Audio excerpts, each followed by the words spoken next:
So today at the Documentary Media Centre, for the Conflict Memory and Education Project, we're catching up with an old friend of ours. We spoke about a year or so ago now, almost to the day. We were just discussing Vince Bevan.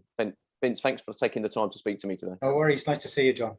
Excellent. Now, we spoke a quite wide-ranging conversation last time about your body of work, from a book behind me that was the front cover is the image from Papua New Guinea and stuff when you visited there, and we were talking about, you know, the Balkans and various other work that you've done. But the thing that still stood in my mind was, and something that was very up to date and kind of Europe-like, if you like, really, is the situation in Ukraine. And of course, now a year later, it's gone from that static, almost 7, 8, 9 year World War I stalemate front lines, and now it's got a bit more. They call it a kind of shooting conflict, I guess, a little bit more now, and it's all on the news at the moment, dominating any minute. So I just thought it'd be nice to catch up with you. So thanks for taking the time to do that. No worries. Yeah. So when did you go? When were those photos from? I went over there in 2017. It was kind of late October. Most of the stuff was shot round about beginning up into the first half of November that year. Obviously, you know, it had been going on for some time, but I mean, it's never really gone away. It's always been happening. People keep calling it the forgotten war, but I mean, you know, it's not forgotten as far as the, you know, people in the area, Ukrainians certainly, and certainly in the Donbas, as far as they're concerned. Yeah, I've been following the story for a while. You know what it's like. You start to look at these stories and what's happening, and you know, in the end, they just won't leave you alone, basically. So you end up with yourself. But I mean, you know, what I wanted to do was to actually go and photograph some of the people living on the contact line, just the ordinary folk, you know. Kept hearing stories and seeing little films about various people caught up in it. Just you know, ordinary people, and they're mainly elderly because either they don't want to leave or they can't leave because they got nowhere to go. You know, they built up their houses for many years, and they said, well, why should I? You know, people of a certain age can be really quite stubborn. You know, they don't really think of their own safety, even though their own families are telling them to, look, you got to get out of here. Says, no, I'm not leaving, basically. And there's a shot in particular, this little story about Valentina on my site, and that's typical of her. And I think, you know, she was 82 at the time, you know, and she's, you know, she's pulling out bullets out of her living room ceiling and walls and furniture from snipers, having the windows blown out of the back of her house and the front, for that matter. So yeah, I got caught up in all that. I found an excellent fixer and translator, and basically I told him what I wanted to do. First of all, we went to Pisky, the frontline town that's been devastated. There's really not much of it left at all, but it's there's an outpost there. So I photographed the soldiers there for a little, first of all, and then we just started basically going to the frontline towns like Marinka, Avdiivka, Popasna. There you go. And basically knocking on doors. We were, you know, looking at houses that would have their roofs blown off, or there were loads of building materials outside given by the UN. So basically, yeah, we just started interviewing people. And the way it kind of evolved was we would interview individuals, and my fixer would basically start talking to them. You know, I wouldn't bring the camera out. Eventually, yeah, they get very animated, you know. Obviously, they've been through so much, and they just want to tell their story, really. So they were quite willing to talk to you. Oh, absolutely. No one really did. There were some that didn't want to say anything because they said, look, you know, we still have to live here, so we'd rather not. And they were mainly the younger people, we found. But yeah, I mean, once they started, people like Svetlana were holding the dog, Tutsik, Albina on the left there, Nikolai on the right there. They just wanted to tell their story. They'd been through so much, you know. So basically I said, look, would you mind being photographed? I'd go back to the car to get the camera because I wouldn't even bring it out at that point. And then until that point. And then Pavel, my fixer, would translator, he would just carry on talking to them. And he had a fantastic way with him. People just seemed to warm to him, you know, they would just really open up. And like I say, they're very animated. And the more they talk about it, the more animated they become. And everybody started crying at some point, apart from one or two. Most just cracked up, basically, when they were reliving the memories. That's Vera there showing, that's her hairdressing salon that got hit by one shell in the roof. She had taken out quite a big bank loan to refurbish it not long before it happened. But I think you remember you telling that story last year, yeah. Yeah, she still has to pay pay all that back. Her son goes back there regularly because they've had looters looting various things from there. And bless her, she said, the thing is, at that time, people were kind of, it had been relatively quiet. Of course, we all kicked off, back in 2014. I think a lot of these places were hit in 2015. That's Sergey, who was his garage behind him. They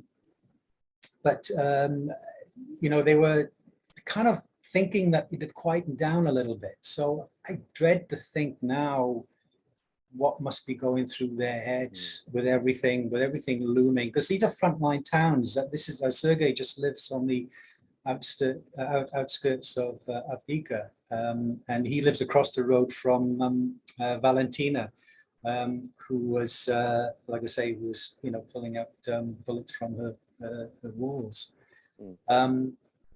So yeah, they must be going through a lot. And something I think we touched on a little bit last time we spoke was post-traumatic stress. A lot of people I spoke to were struggling from various illnesses resulting from high blood pressure due to stress. I remember you mentioned that specifically about the impact on people, and I guess that's really where all of the news coverage at the moment, it made me think of you and the conversation that we'd had last year, because as with all of these situations, it's very kind of infographic led, whose fault it is, what's Putin thinking, how's NATO going to react.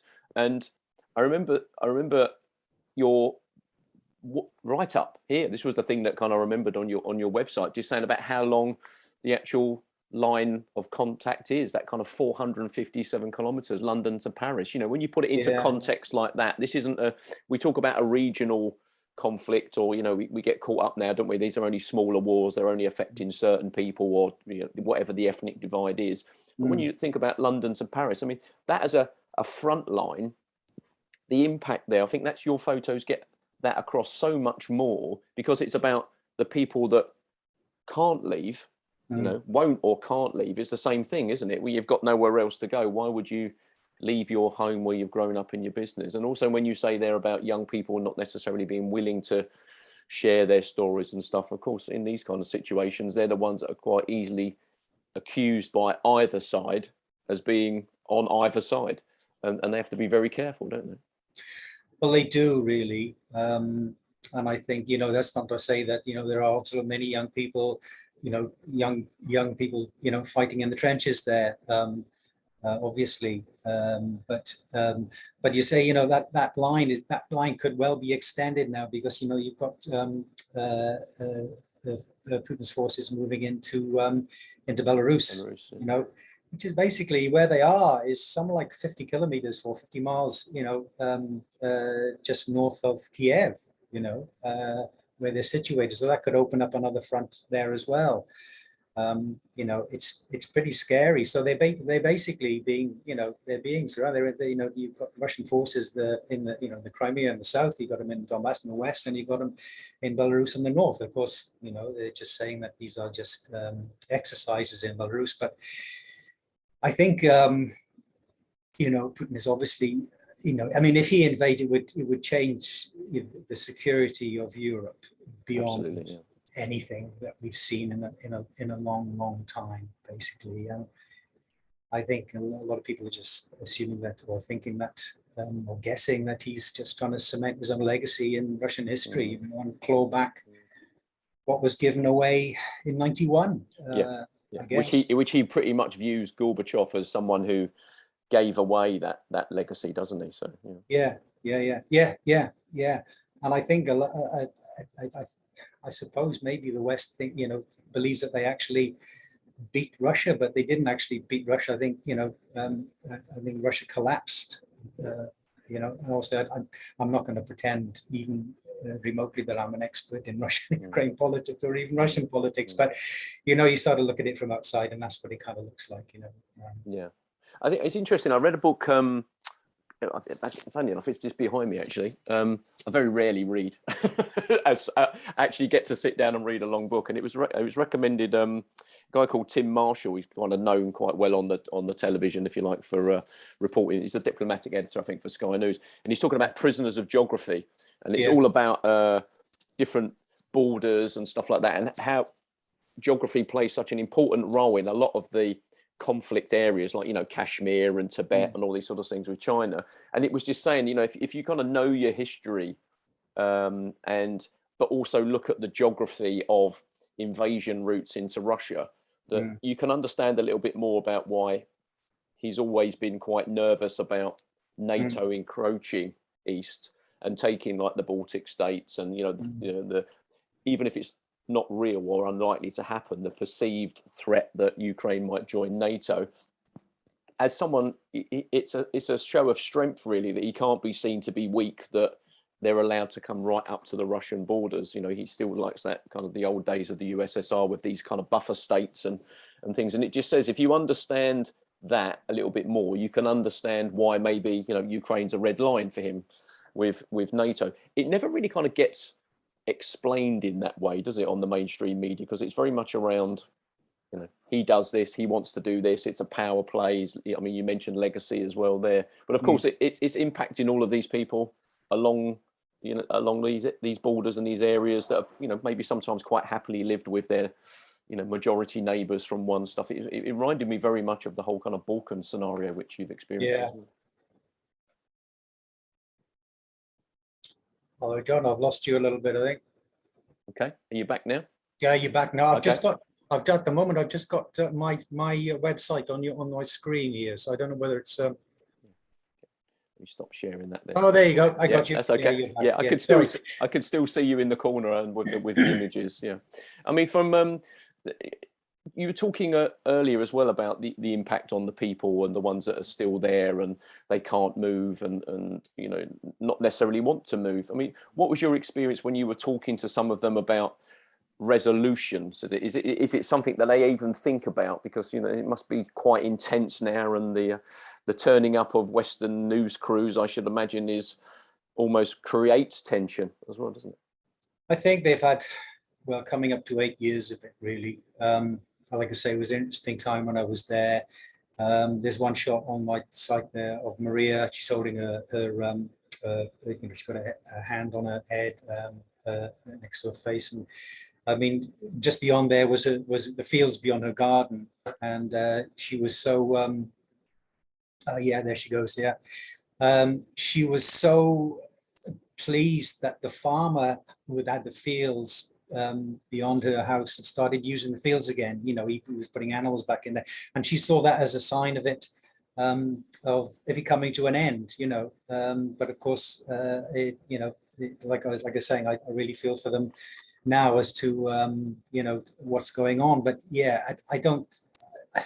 I think they just wanted it to be over. I don't really think that they think they've got any. I think they certainly know what Putin's capable of. Basically, having been so historically entwined with Russia for so long, and having, like I say, having lived with the war for 8 years. But I think it's anybody's guess, really. I don't think anybody really knows. And it's interesting how all this has started since the inauguration of Biden.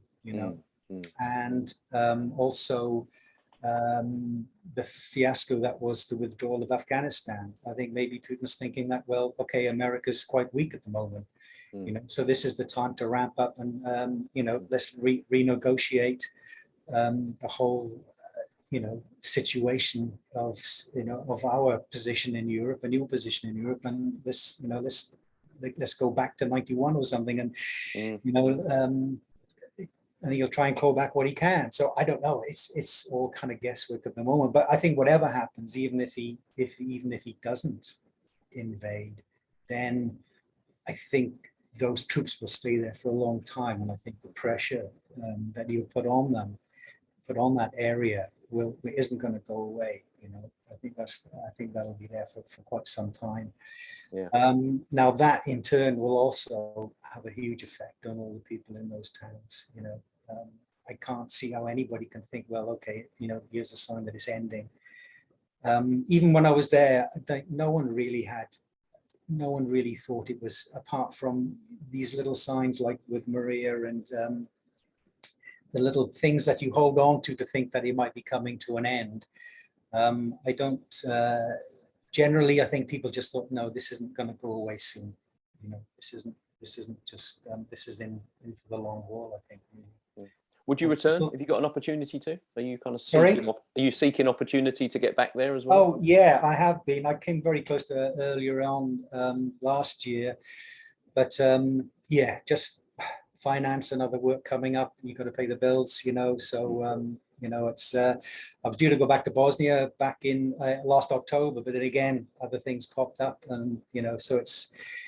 You got to choose some time between doing these things where it's going to cost a lot of money to do. You might not sell stuff, you haven't got a guaranteed sell for the story after it. You don't like to think of it in monetary terms, but you have to be realistic about it, because they are expensive. You pay for your fixer, you pay for your travel, it's all self-financed basically. But yeah, absolutely thinking of going back. It's always there. Same with a lot of other places too. Yeah. I thought you were very honest as well just before we came on air, and you were saying about how it's quite difficult with you take your pictures around to news desks and stuff like that, and photo desks, and you're up against stuff, but also as you said, you're up against some very talented local photojournalists who are on the ground as well. Yeah. We can't discount the bravery of these people that are capturing this stuff day in, day out, as well as people that are visiting for these kind of projects. Yeah, I mean, like I say, there are foreign guys who have based themselves, been there since the start in 2014, who are now basically living in Ukraine, sending out some fantastic work, really. Really digging out some incredible stories and keeping it all alive. But it tends to, as with the media, they'll, like all this is on all the channels right now, and then soon it'll die down and it won't go. The situation is going to go away, but you're just going to stop hearing it or seeing it on your screens for a while. And people keep calling it. They called East Timor the forgotten war. It certainly wasn't forgotten by the people in East Timor. So. Which I think is what makes your pictures so powerful as well of East Timor. When we spoke about those last time, and even the pictures that you were capturing in the Balkans, I think you've got an eye for, the kind of the common humanity, the common person, as opposed to trying to capture conflict photos and stuff like that. You're more there about the impact on people, aren't you, on what's going on with places? It's strange. It's an interesting point that actually, I mean, obviously there are stories that people have done with guys with guns, you look at Tim Hetherington's pictures in Afghanistan, incredible. But when I first went to Bosnia, I just wanted to get up to the front line. I just, and there's still amazing stories there, and you can really, tell the story about what's going on. But I just came out, I just wanted to, when I went to East Timor, which is the next trip I did, I just wanted to get stories. I mean, I did, photograph the guerrillas, but it was just... That's got to be one of my favourite photos, actually. I'm going to reach around and get the book. All right. Yeah. Okay. One of my favourite images, actually. I would say. It was incredible, incredible image. You know? Yeah. He's, yeah, that picture's been around quite a bit now, actually. Done the journeys, yeah. It's been Done the here, there, rounds. and everywhere, really. But then again, you know, he had his own individual story, just him, and all those guys behind him. A lot of them would have been, they would have been survivors of the Santa Cruz massacre, you know, and they just basically they couldn't go back to school. They just left their villages and went into the jungle and became guerrillas, you know. And there's a few stories on my site from that. But yeah, I mean, I just wanted to, you know, the real stories I think are the people on the ground. It's those like people like Valentina and Svetlana and Nikolai, who's 81 and his wife's 83, and they live in a 9-foot square summer kitchen because their living room was bombed out. And they were in the living room when the shell hit, and they survived it in their 80s. You know, it's quite incredible. They haven't got, you know, all the stuff to rebuild it has been supplied by the UN, and it's sitting in the garden, which is why we stopped there to interview them. And they haven't got anybody actually to do the work. But then again, you know, that was back in 2017. Who knows whether they're still with us? You know, it's as I said, you know, it was Nikolai was saying, you know, we've got high blood pressure. We haven't got the medication. We can't afford the medication for that. Well, Vince, thanks for talking to us, because like I said, you know, it's great to catch up with you again. I can't believe it's been a year since we spoke. Yeah. But it just seemed to be so relevant not to, you know, the timing to come back and speak to you and pick up about this work and sort of get it seen and sort of promote it to people and make sure people are aware that your website's there. I mean, there's a great multimedia piece on there as well, which has got some very kind of haunting music. But you know, it's and the beginning and the end are, you know, sort of artillery and sniper fire. And as you said, this is an ongoing thing now. We're sort of, you know, 8 years into it. This is a daily occurrence for people. This is an active front line. And these people aren't passing through as refugees. You know, this is their home, isn't it? Well, the soundtrack on that, I mean, I basically left the recorder running all night, and that's obviously edited down. But that's what they listen to every night. Sometimes it's a little bit less, sometimes it's a lot worse. And that was back in 2017. That would have been constant nearly every night since then, and still going on now. Yeah. So just to give you put things into perspective a little bit as to what's happening. Well, thanks very much, Vince. Great to talk to you. As again, you know, all COVID aside, it'll be great to come and visit you and see you in your space there and look at some more images. And like I said, you know, still aspirations to host you for a photo exhibition here at the Dot Media Centre, or hopefully somewhere great. a little bit bigger in Leicester. That'd be great. But like I said, work in progress, and we'll keep in touch. Absolutely. Yeah. Good to see you, John. Many thanks. Thanks.